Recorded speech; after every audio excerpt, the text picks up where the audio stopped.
大家好，我是小刘。年纪大个人最怕拐角。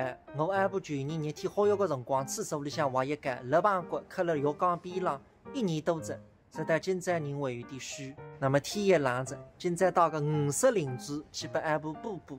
阿婆，今朝孙子到真身来看看呢，为那个5色灵珠拨你补补哦，天冷着。哦，补补蛮好。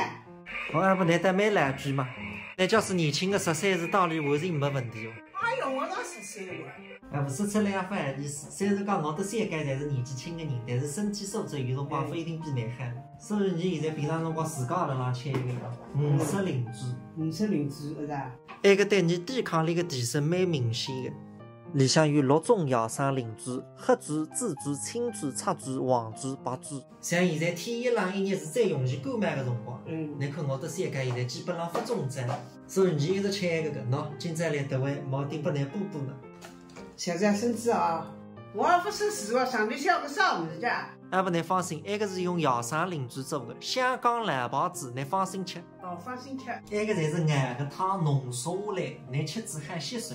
阿婆，你去年厕所里挖一间，现在肋旁骨阿拉浪痛了，会有点痛嘞。那个啦属于3个是伤筋动骨害牛气的，是一喊喊就补补的了。阿婆，下趟我儿子结婚，你回来参加了哟。阿婆，你今朝才开始吃番麻鸡啊？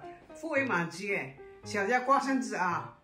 灵珠一送，蓝太太一开心，从浪半夜带你上饭店。